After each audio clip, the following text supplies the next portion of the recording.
شيخي ومشايخنا المصنف الكتاب الشيخ والغuru Haji Abdullah Jambuy والشيخ Ahmad Zin Al-Fatani rahimahullah وفي كل أنبياء والأولياء والصالحين والشهداء ولوالدينا والمسلمين والمسلمات. الفاتحة. أعوذ بالله من الشيطان الرجيم. بسم الله الرحمن الرحيم.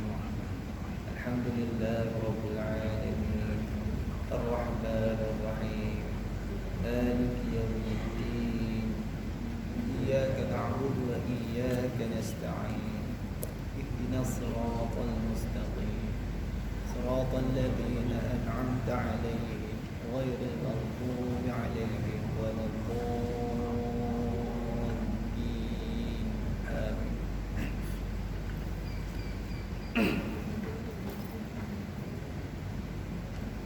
الحمد لله رب العالمين والصلاة والسلام على أشرف الأنبياء والمرسلين وعلى آله وصحبه أجمعين.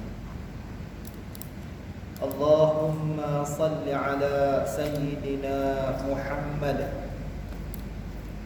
طب القلوب ودوائها وعافية الأبدان وشفائها ونور الأبصار وضيائها وعلى آله وصحبه وبارك وسلم. Alhamdulillah, syukur kepada Allah Subhanahu wa taala pada malam yang mulia ini dipermudahkan kita oleh Allah Subhanahu wa taala untuk kita hadir ke masjid ini dengan bersama-sama. Sebentar tadi kita menunaikan ibadah salat fardu maghrib. Lantas setelah daripadanya itu kita berwirid dengan zikir-zikir yang dipimpin oleh imam yang kita ikuti. Lantas setelah daripadanya kita berdoa kepada Allah Subhanahu wa taala dengan doa rahmat dan kesejahteraan. Dan setelah daripada itu kita hadir dan duduk di dalam majlis ini, maka kita doakan agar majlis ini Allah Ta'ala berikan kepada kita kebaikan dan rahmatnya. Amin. Amin. Tuan-tuan yang dirahmati Allah Subhanahu wa ta'ala, adapun insya-Allah pada majlis ini kita akan sambung lagi membaca daripada sambungan kitab yang kita bacakan pada hari yang lalu, yakni kitab yang berjudul Pati Faridatul Faraid, yang mana kitab ini ditulis oleh Syekh Tuan Guru Haji Abdullah Al-Jambuy, yang mana kita masih lagi pada muka surat yang awal, dan pada semalam harinya kita membaca pada muqaddimah daripada muallif, dan seterusnya kita sambung pada muka surat yang kedua, yakni kita berusaha mempelajari akan ilmu agama Islam ini melalui daripada tulisan tuan kitab yang dirahmati Allah Subhanahu wa taala. Dan di antara membaca daripada kitab ini telah dituliskan oleh ahli keluarga bagi tuan kitab yang dirahmati Allah Subhanahu wa taala, diminta oleh ahli keluarganya. Maka setiap kali daripada membaca kitab ini, yakni kitab yang telah diringkaskan oleh Syekh Tuan Guru Haji Abdullah rahimahullah, maka dimintalah jasa baiknya kita semua ini untuk membaca suratul Fatihah dan disedekahkan pahala bacaannya tersebut kepada beliau, bagi kita mengenang akan jasa beliau dan susah payah beliau dalam menulis dan menerangkan pada risalah kitab Pati Faridatul Faraid ini.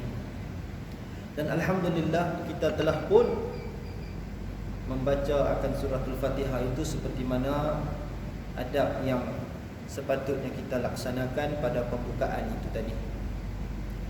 Dan insya-Allah tuan-tuan yang dirahmati Allah Subhanahu wa taala, maka kita akan membuka kitab ini pada muka surat yang kedua dan kita akan mula meneruskan bacaan daripada kitab ini yang ditulis oleh tuan kitab yang dirahmati Allah Subhanahu wa taala.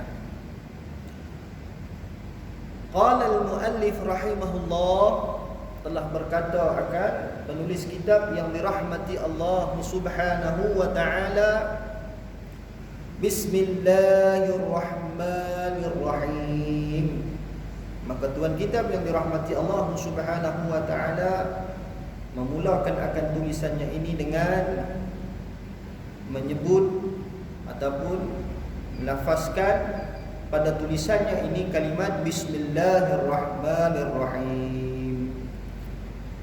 Bismillah, mafhumnya abtadi'u bismillah. Mafhum kata apa nak faham sini? Mafhumnya tuan kitab memulakan tulisannya dengan menyebut nama Allah Subhanahu wa taala. Itulah bismillah. Ku mulai kitab ini dengan nama Allah. Begitu. Ku mulai kitab ini dengan nama Allah yang Maha Pemurah lagi Maha Penyayang. Bismillahirrahmanirrahim. Ini ada bismillah. Allah itu lafzul jalalah, Ar-Rahman Ar-Rahim. Jadi bismillah, yakni kata tuan kitab tadi, ku mulai kitab ini dengan nama Allah. Juga difahami bahawasanya tuan kitab yang dirahmati Allah Subhanahu wa taala bertabaruk dengan nama Allah, yakni memohon kepada Allah taala keberkatan agar tulisannya itu diberkati Allah. Bertabaruk dengan nama Allah, memohon kepada, yakni menyebut bismillah itu dengan memohon kepada Allah Subhanahu wa taala agar tulisannya ini, yakni kitab karangannya ini diberkati oleh Allah taala. Maka mana-mana para alim, mana-mana para musannif yang menulis kitab mereka didahului pada tulisan mereka itu dengan membaca ataupun melafazkan pada tulisan mereka itu kalimat Bismillahirrahmanirrahim. Kemudian lanjutan daripadanya, khalas, sambung lagi.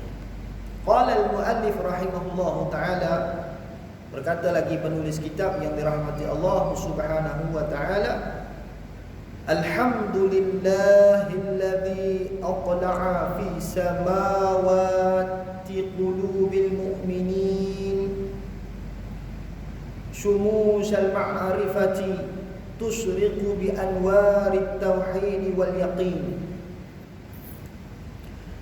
Lanjutan daripada kalimat Bismillahirrahmanirrahim, maka tuan kitab yang dirahmati Allah taala melafazkan ataupun menulis pada kitab tulisannya ini dengan tulisan Alhamdulillah. Maka terjemahannya puji-pujian bagi Allah Subhanahu wa taala. Maka menulis, tuan kitab menulis pada tulisannya ini Alhamdulillah, puji-pujian. Terjemah pada Alhamdulillah itu puji-pujian bagi Allah taala. Maka kalimat Alhamdulillah di sini diterjemahkan dengan terjemahan puji-pujian. Semalam saya dah sebut dah, kata sebilangan ulama bahawasanya terjemahan yang dimaknakan dengan terjemahan sebegini merujuk ataupun sama seperti mana terjemahan yang diterjemahkan oleh Syekh Ba'da Al-Fatani. Maka Ada ulama yang mengatakan berkemungkinan tuan kitab yang dirahmati Allah Subhanahu wa taala ini berkemungkinan sahabatnya kepada Syekh Ba'da Al-Fatani rahimahullah, ataupun kebarangkalian beliau ini adalah muridnya kepada Ba'da Al-Fatani.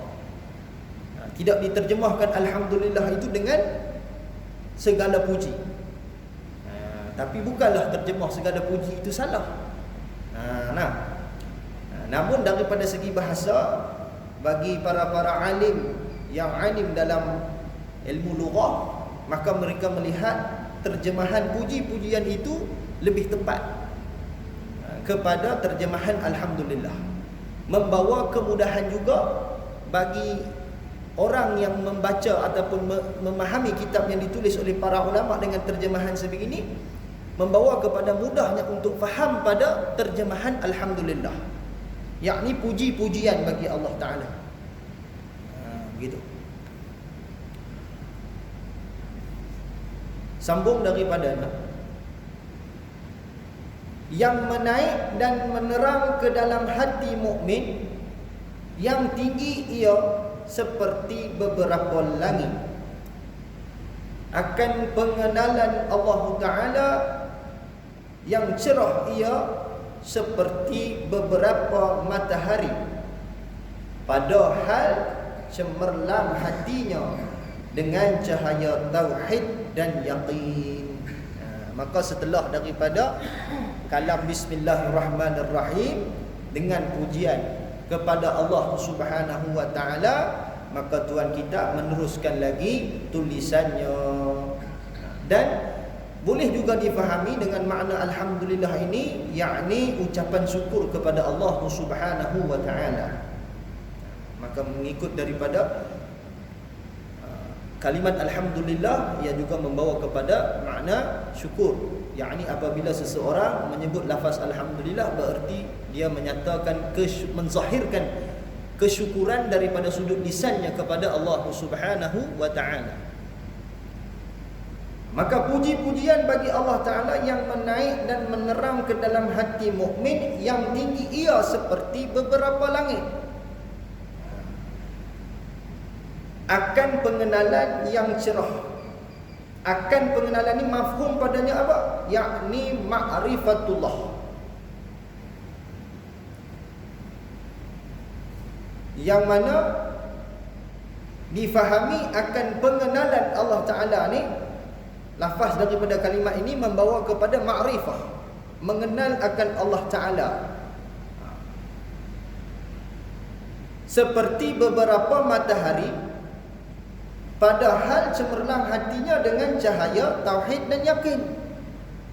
Ini adalah gaya bahasa yang ditulis oleh tuan kitab yang dirahmati Allah Subhanahu wa taala, dalam menyatakan kepada, menyampaikan kepada kita, setelah daripada pujian kepada Allah Ta'ala tadi, memberikan beberapa perumpamaan dengan menyebut puji-pujian bagi Allah Ta'ala yang menaik dan menerangkan ke dalam hati mukmin.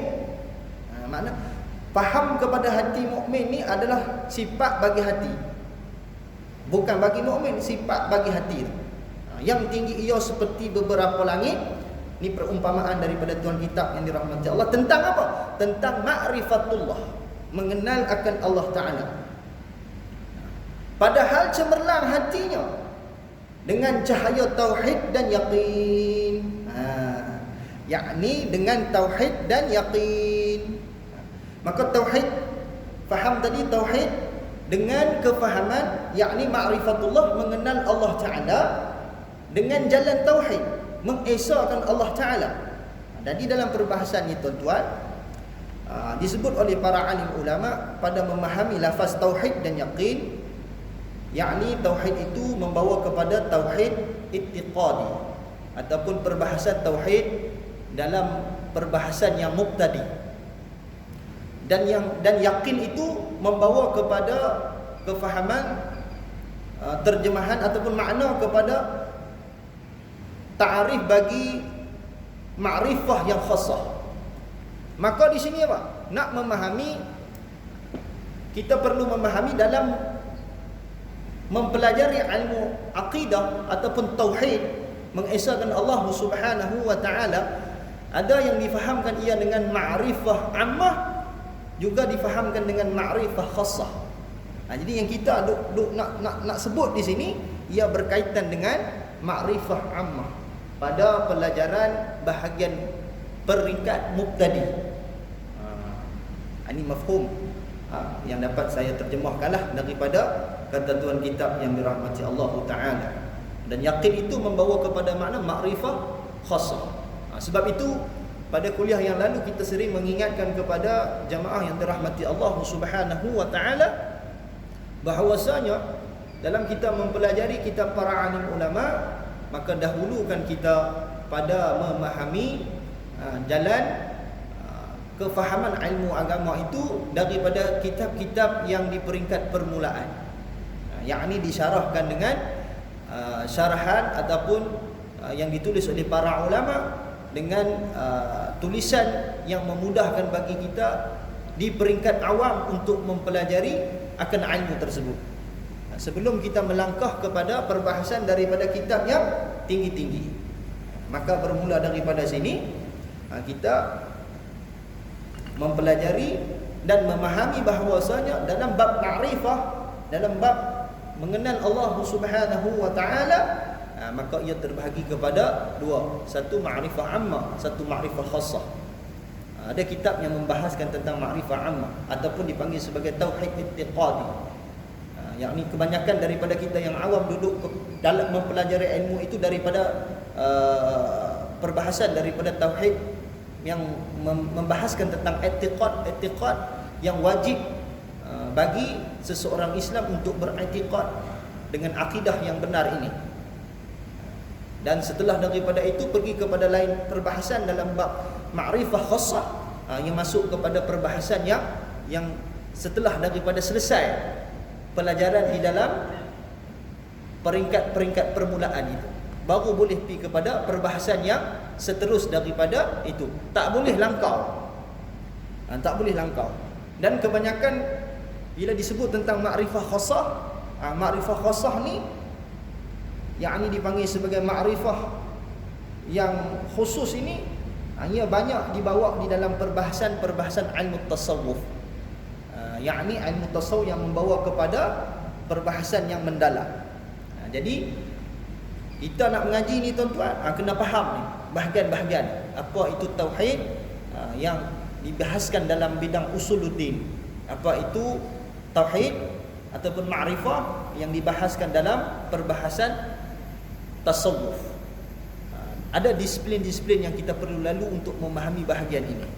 Maka khalas, maka lebih kurang begitulah kefahamannya. Maka kata lagi tuan kitab yang dirahmati Allah Subhanahu wa taala, wassalatu wassalamu ala tarjumanil uluhiyyati wa dalili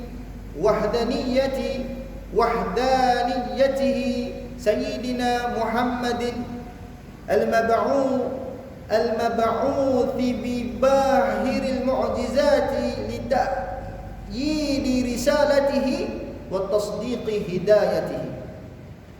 Terjemahannya, dan rahmat, kata tuan kita, dan rahmat dan sejahtera atas juru bahasa ketuhanan dan yang menunjuk kepada keesaan Allah Ta'ala, iaitu penghulu kita Nabi Muhammad sallallahu alaihi wasallam, yang dibangkitkan dia dengan mukjizat yang mengalahi akan seterunya, kerana menguat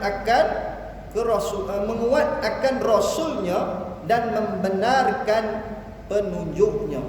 Maka setelah daripada kitab para alim ulama ni tuan-tuan yang dirahmati Allah, dimulakan dengan lafaz bismillahirrahmanirrahim, puji-pujian bagi Allah Ta'ala, maka tidak tinggal, ulama tidak akan tinggal apa dia? Ini ucapan wassalatu wassalam, ucapan ataupun doa.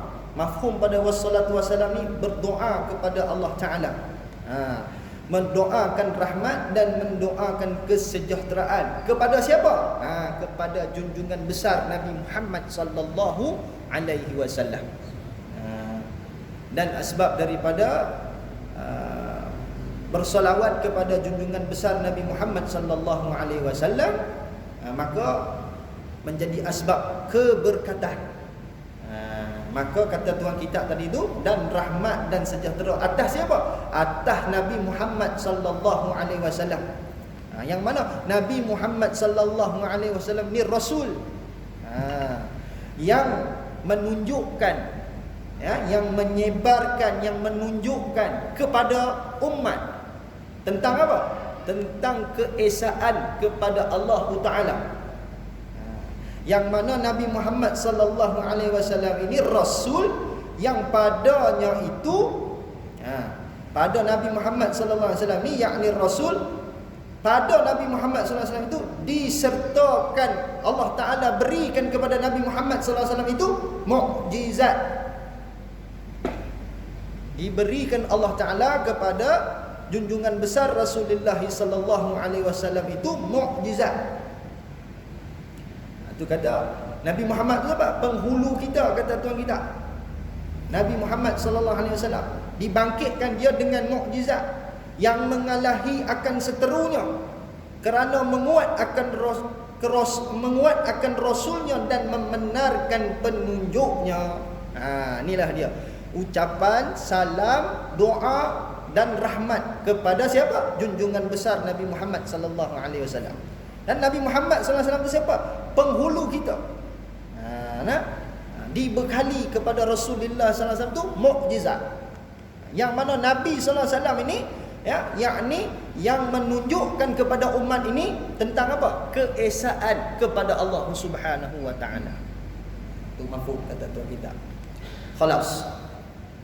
Dan kata lagi tuan kitab yang dirahmati Allah. Dan kata lagi tuan kitab yang dirahmati Allah Subhanahu wa taala, wa ala alihi alladhina balaghu ad-darajatil ulya bi'uluwi miqdarihi wa ashabihi alladhina bazaghu nujumal huda binasi akhbarih. Terjemahnya. Kemudian tuan kitab kata apa lagi? Kata tuan kitab, selepas daripada bismillah tadi, kemudian puji bagi Allah, kemudian ucapan salam dan doa sejahtera kepada Nabi Muhammad sallallahu alaihi wasallam, tidak tinggal juga tuan-tuan, yakni termasuklah iaitu atas keluarganya. Keluarganya itu siapa? Atas keluarganya Nabi Muhammad sallallahu alaihi wasallam. Ni kalau kita baca kitab para alim ulama, perbahasan ini tuan-tuan tidak akan pernah ditinggal oleh para alim ulama. Mendoakan kesejahteraan, mendoakan membaca salawat dan mendoakan kesejahteraan kepada Nabi Muhammad sallallahu alaihi wasallam dan ahli keluarganya, kata tuan kita. Yang mana ahli keluarganya yang telah sampai mereka itu kepada beberapa pangkat yang tinggi. Yakni yang mana di kalangan ahli keluarga Nabi SAW ini yang telah mencapai mereka itu akan kemuliaan yang dianugerahkan oleh Allah Ta'ala ke atas mereka, dengan ketinggian qadarnya, dengan kemuliaan yang dianugerahkan oleh Allah Ta'ala ni tadi.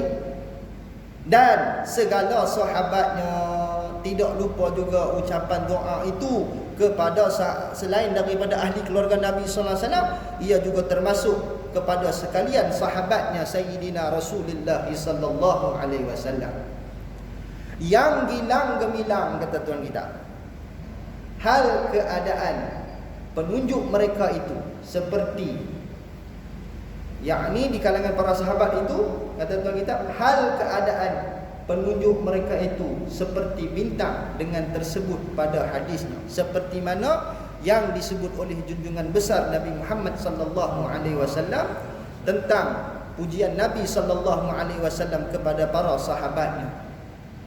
Yakni di kalangan sahabat Nabi ini, mereka tu adalah petunjuk, diumpamakan seperti bintang. Penunjuk bagi mereka itu, yakni di kalangan sahabat Nabi Muhammad sallallahu alaihi wasallam, di kalangan para sahabat itu muncul di kalangan mereka itu ahli-ahli ilmu, orang-orang yang bertakwa kepada Allah Subhanahu wa taala, melalui daripada kisah-kisahnya para sahabat radhiyallahu ni, maka kita boleh ambil iktibar, mereka ini diibaratkan seperti mana bintang di langit, petunjuk. Maka kita melihat kepada apa yang ditinggalkan oleh para sahabat itu umpama apa? Umpama petunjuk bagi kita. Kerana sahabat radhiyallahu ni duduk di makam orang-orang bertakwa. Tambah pula di kalangan para sahabat tu pula ada yang mencapai darjat alim. Maka lagilah kita berpegang dengan apa yang ditinggalkan oleh para sahabat itu, dengan makna mereka itu petunjuk bagi kita, cerminan bagi diri kita yang hidup di akhir zaman. Sebab itu bila kita sebut Sayyidina Abu Bakar radhiyallahu, maka kita baca kisah bagaimana Abu Bakar As-Siddiq radhiyallahu taala anhu. Maka Abu Bakar As-Siddiq radhiyallahu ini merupakan satu petunjuk bagi kita dalam segi ketakwaan, ketaatannya kepada junjungan besar Nabi Muhammad sallallahu alaihi wasallam. Dan bukan sekadar Abu Bakar radhiyallahu, bahkan begitu juga dengan sahabat-sahabat yang lain. Sebab itu ada dalam kaedah di kalangan para alim ulama untuk menghidupkan hati-hati manusia, maka ulama menyarankan kepada kita untuk membacakan kisah-kisah para sahabat radhiyallahu. Bagaimana pengorbanan-pengorbanan yang dilakukan oleh sahabat radhiyallahu taala anhum ajma'in ini dalam mereka mendukung apa yang telah dibawa oleh junjungan besar Nabi Muhammad sallallahu alaihi wasallam. Melalui daripada bacaan-bacaan kisah mereka itu, insya-Allah hati-hati manusia yang berkemungkinan berada dalam kekerasan menjadi asbab akan menjadi lembut dengan memperbanyakkan membaca kisah para sahabat radhiyallahu. Sebab tu ada sebilangan ulama kata, kalau kita nak cerita tentang kisah seseorang, maka ceritalah tentang kisah para sahabat dan kisah para nabi.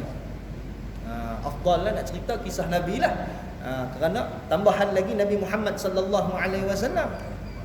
Akan tetapi setelah cerita berkenaan dengan Rasulullah tu, yang bawah sikit pada Nabi SAW, yakni di kalangan para sahabat yang mereka hidup sezaman dengan Nabi Muhammad sallallahu alaihi wasallam.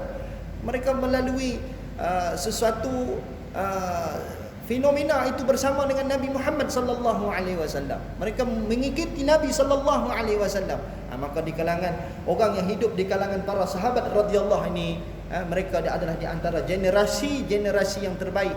Bahkan mereka itu menerima tarbiyah yang terus kepada junjungan besar Nabi Muhammad sallallahu alaihi wasallam. Dapat melihat Nabi Muhammad sallallahu alaihi wasallam, dapat bertemu dengan Nabi Muhammad sallallahu alaihi wasallam, dapat mereka itu bercakap dengan Nabi Muhammad sallallahu alaihi wasallam, dapat mereka itu mutiara hikmah daripada Rasulullah sallallahu alaihi wasallam. Bahkan ada di kalangan para sahabat yang menunjukkan penuh rasa cintanya kepada junjungan besar Nabi Muhammad sallallahu alaihi wasallam. Dan bahagian daripada kefahaman ahli sunnah wal jamaah juga mengiktiraf sahabat radhiyallahu taala anhum ajma'in ini, menerima kekhalifahannya Sayyidina Abu Bakar As-Siddiq radhiyallahu, menerima kekhalifahannya Sayyidina Umar ibn Al-Khattab radhiyallahu, menerima kekhalifahannya Sayyidina Utsman bin Affan radhiyallahu ta'ala anhu, menerima kekhalifahannya Sayyidina Ali bin Abi Talib radhiyallahu ta'ala anhu. Maka ini sahabat-sahabat Nabi yang merupakan petunjuk, cerminan bagi kita untuk kita hayati akan agama Islam ini. Batu dalam fahaman ahli sunnati wal jamaah, kita terima khalifah Abu Bakar As-Siddiq radhiyallahu. Maka tidak boleh bagi orang yang mengaku, tidak boleh bagi orang yang mengatakan mereka mengikut ahli sunnah wal jamaah, ini sebagai contoh sebutan, tidak boleh di kalangan mereka yang berfahaman ahli sunnah wal jamaah mengatakan dan mengeluarkan satu-satu perkataan yang berbaur penghinaan, berbaur yang tidak bagus kepada khalifah-khalifah yang telah menjadi khalifah Islam, terutama seperti Khulafaur Rasyidin. Dan tidak juga apabila seseorang yang berfahaman ahli sunnah wal jamaah, bila mereka menyebut Al-Imam Sayyidina Ali radhiyallahu, tidak boleh dimaknakan bahawa orang yang menyanjung Sayyidina Ali radhiyallahu ini secara mutlak mereka ini adalah Syiah. Kerana ahli sunnah wal jamaah juga menerima khalifah Sayyidina Ali radhiyallahu ta'ala. Maka dengan itu tuan-tuan yang dirahmati Allah, marilah kita bersama-sama memahami bahagian-bahagian ini. Ahli sunnati wal jamaah ini orang yang cinta kepada Allah. Ahli sunnati wal jamaah ini orang yang cinta kepada Sayyidina Rasulullah sallallahu alaihi wasallam. Ahli sunnati wal jamaah ini orang yang cinta kepada ahli keluarga Nabi Muhammad sallallahu alaihi wasallam. Ahli sunnati wal jamaah ini juga orang yang cinta kepada sahabat Nabi Muhammad sallallahu alaihi wasallam. Siapa dia di antara sahabat-sahabat Nabi Muhammad sallallahu alaihi wasallam? Kalau kita baca di dalam kitab-kitab cerita-cerita yang ditulis oleh para ulama, adakah mampu bagi umat pada hari ini untuk menjadi seperti mereka? Adakah mampu seperti mana hari ini untuk menjadi seperti mereka? Bukan satu perkara yang mudah, tuan-tuan. Abu Bakar As-Siddiq radhiyallahu taala anhu. Bagaimana pengorbanan Abu Bakar As-Siddiq radhiyallahu, bagaimana pengorbanan sahabat-sahabat yang lain dalam mendukung apa yang dibawa oleh Nabi Muhammad sallallahu alaihi wasallam. Ada para sahabat yang sampai kekuningan badan, merindui, mencintai Nabi Muhammad sallallahu alaihi wasallam. Sampai tahap macam tu, tuan-tuan. Jadi nak cerita bahawasanya kita ahli sunnah wal jamaah ni seperti mana hak tuan kita duk sebut pada mukadimah yang beliau duk sebut. Mulakan dengan bismillahirrahmanirrahim. Pujian bagi Allah, menyatakan kesyukuran kepada Allah. Orang yang mempunyai rasa cinta kepada Allah.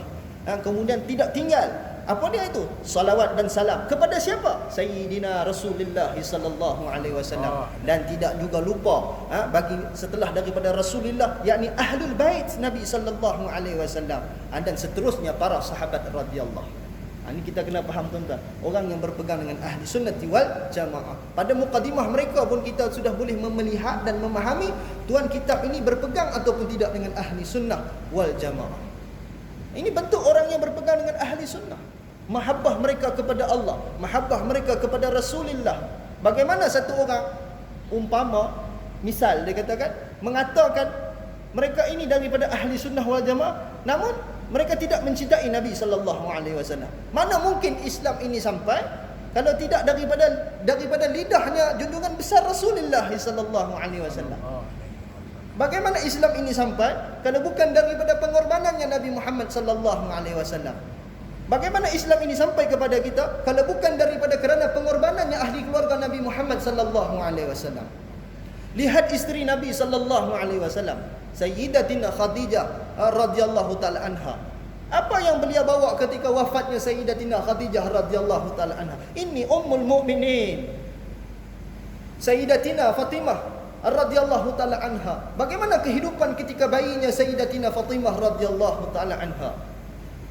Ini adalah orang-orang insan-insan yang dekat dengan Nabi Muhammad sallallahu alaihi wasallam. Maka bila kita mencintai Nabi sallallahu alaihi wasallam, ini bahagian daripada ahli sunnah wal jamaah. Tidak mungkin kita akan sampai kepada ma'rifatullah jika menolak Nabi sallallahu alaihi wasallam. Ini jelas. Begitu juga kita kena hargai dan memahami dan mencintai ahli keluarga Nabi sallallahu alaihi wasallam.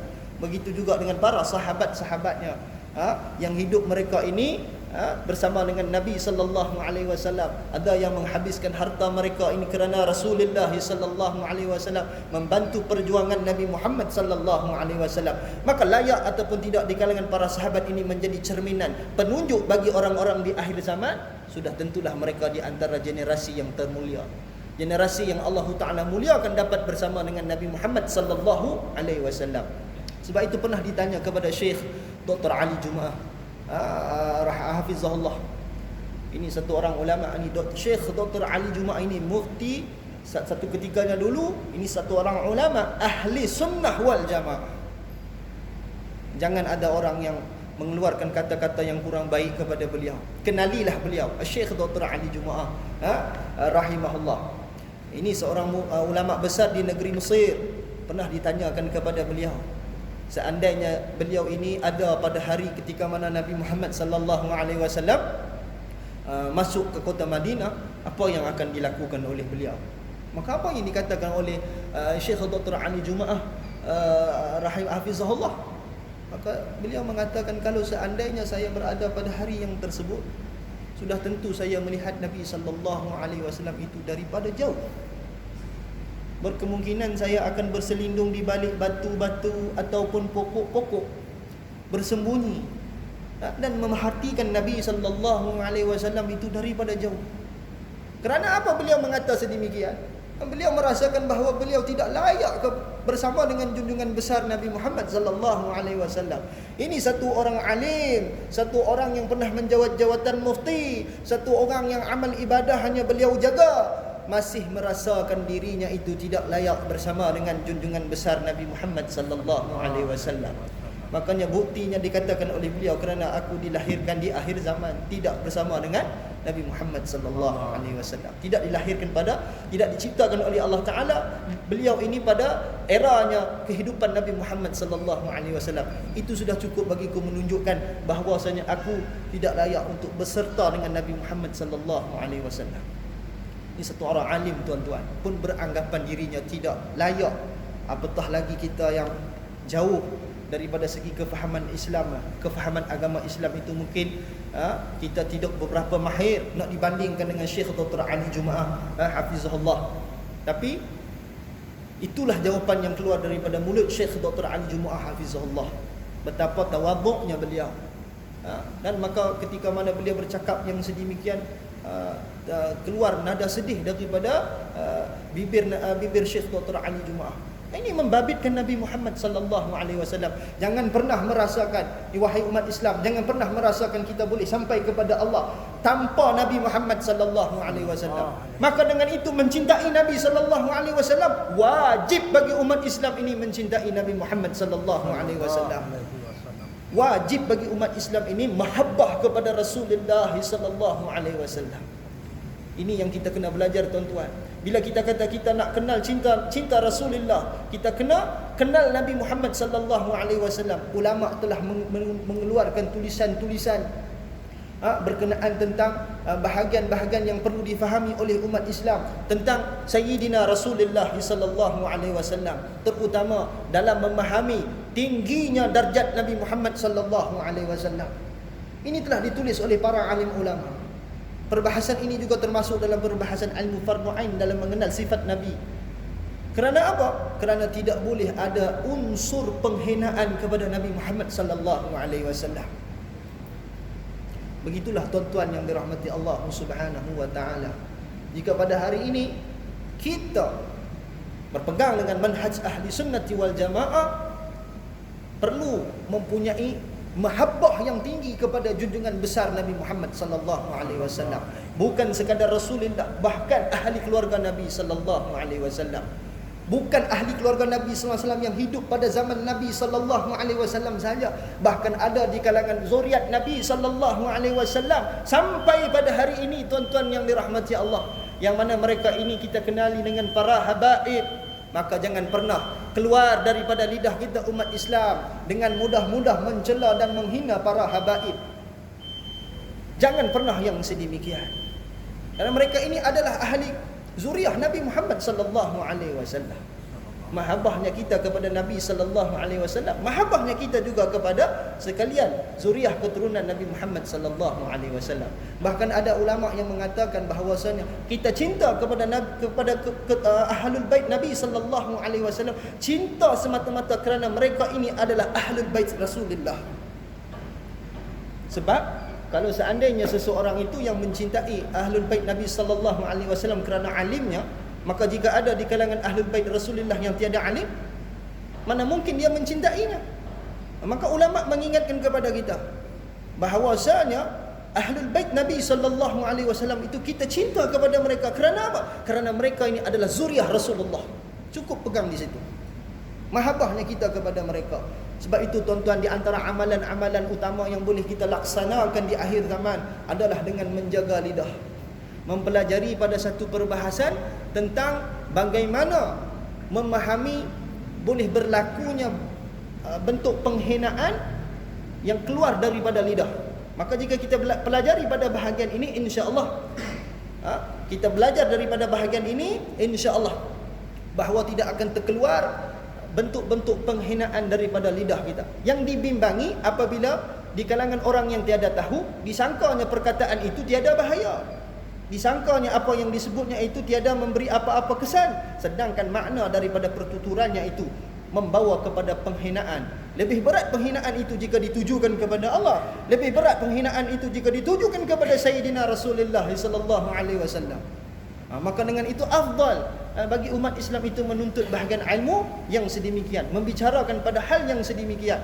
Ulama telah siap-siap menulis kepada kita, ini dia sifat Allah Subhanahu wa taala. Ini dia sifat Nabi Muhammad, sifat Nabi dan sekalian Nabi-Nabi yang lain. Maka bagaimana martabat Nabi itu? Bagaimana martabat Ahlul Bait itu? Maka kita jaga lidah kita. Nasihat saya kepada diri saya, jaga lidah supaya tidak terkeluar perkara-perkara yang boleh membawa kepada penghinaan terhadap yang tak boleh sama sekali terkeluar penghinaan kepada mereka. Wallahu taala alam. Tuan-tuan yang dirahmati Allah Subhanahu wa taala, di antara amalan yang afdal kita nak amalkan akhir zaman ni, jaga lidah. Jaga lidah kita. Sebab itu ulama banyak mengingatkan kepada kita lebih baik memperbanyakkan diam daripada bertutur. Tapi boleh bercakap, bukan seperti lama langsung tidak boleh bercakap. Kita boleh bercakap tuan-tuan, tapi pastikan percakapan itu adalah percakapan yang membawa kepada kemanfaatan. Itu para ulama dulu-dulu mereka ini banyak bercakap ketika mana mereka mengajar. Selain daripada itu mereka mengurangkan pertuturan. Mereka memperbanyakkan zikrullah, memperbanyakkan salawat kepada junjungan besar Nabi Muhammad sallallahu alaihi wasallam. Kata Syekh Haji Zaini rahimahullah, ini di akhir zaman ini pintu ma'rifahnya apa? Salawat kepada Rasulullah sallallahu alaihi wasallam. Perbanyakkan salawat kepada junjungan besar Nabi Muhammad sallallahu alaihi wasallam. Ini amalan yang mana amalan salawat ini sangat barakah. Telah berkata seorang alim, Syekh Habib Umar bin Salim bin Hafiz, apabila menasihati apabila seseorang itu berada dalam keadaan maksiat, dan di mana ketika mana dia sedar dia dalam keadaan maksiat, lalu dia ingin meninggalkan maksiat, namun dia tak ada kekuatan untuk tinggal maksiat itu, maka kata Syekh Habib Umar bin Salim bin Hafiz rahimahullah, perbanyakkanlah olehmu salawat kepada junjungan besar Nabi Muhammad sallallahu alaihi wasallam. Insya-Allah tuan-tuan yang dirahmati Allah, keluar kita daripada majlis ini azam dalam hati kita untuk memperbanyakkan salawat kepada Rasulullah. Gantikan tutur-tutur bicara kita kepada bahagian yang kurang bermanfaat dengan salawat kepada Nabi Muhammad sallallahu alaihi wasallam. Satu salawat yang kita bacakan kepada junjungan besar Nabi Muhammad sallallahu alaihi wasallam, Allah beri dan kurniakan kepada orang itu 10 kebaikan. Satu salawat dapat 10 kebaikan. Subhanallah. Begitu juga orang yang dekat dengan Nabi sallallahu alaihi wasallam, yakni orang yang paling banyak salawat kepada junjungan besar Nabi Muhammad sallallahu alaihi wasallam. Jangan pula dikatakan bahawasanya amalan salawat ini boleh membawa kepada syirik. Contoh. Maka ini tidak benar sama sekali. Kerana orang yang berselawat kepada Rasulullah, tahulah Rasulullah ni utusan Allah, bukan Tuhan. Orang yang mahabbah kepada Nabi sallallahu alaihi wasallam, dia tahu Nabi sallallahu alaihi wasallam ni utusan Allah. Jadi solawat banyak itu tidak membawa kepada makna syirik, bahkan boleh menambahkan ketakwaan kepada Allah Ta'ala. Mana mungkin kita sampai ke makrifah kepada Allah tanpa melalui jalan pintunya Sayyidina Muhammad sallallahu alaihi wasallam. Bagaimana kita boleh sampai kepada mahabbahnya Rasulullah tanpa melalui mencintai ahli keluarga Nabi Muhammad sallallahu alaihi wasallam? Bagaimana kita nak sampai kepada Rasulullah kalau seandainya sebilangan golongan yang tidak menerima sahabat-sahabat yang kabir ini? Maka tidak boleh sedemikian. Kita ahli sunnati wal jamaah seperti mana yang kita sebutkan tadi. Wallahu ta'ala alam. Kita berhenti sampai di sini sahaja tuan-tuan yang dirahmati Allah. Mudah-mudahan pada bacaan ini membawa kebaikan, membawa rahmat kepada kita semua. Kita keluarlah dalam majlis ini, mudah-mudahan Allah Ta'ala kurniakan kepada kita keberkatan yang besar. Allah Ta'ala turunkan kepada kita rahmatnya. Allah selamat kita daripada fitnah akhir zaman. Allah berikan kepada kita kebaikan di dunia, kebaikan di akhirat, dan barakahnya kita minta kepada Allah. Allah anugerahkan kepada kita semua dalam majlis ini husnul khatimah. Amin. A'udzu billahi minasyaitonir rajim. Bismillahirrahmanirrahim. Alhamdulillah Rabbil Alamin. Wassalatu wassalamu ala ashrafil anbiya wal mursalin wa ala alihi wa sahbihi ajma'in.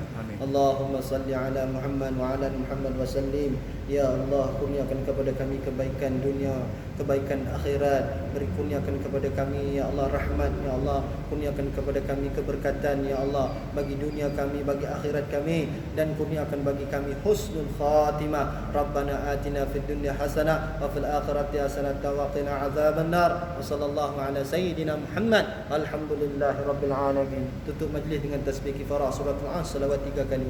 Subhanallah wa bihamdika asyhadu an la ilaha illa anta astaghfiruka wa atubu ilaik. Bismillahirrahmanirrahim.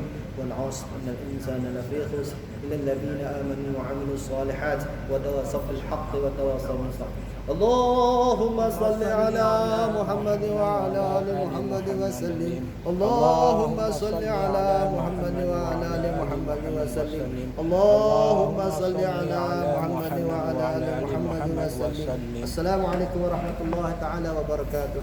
Waalaikumsalam.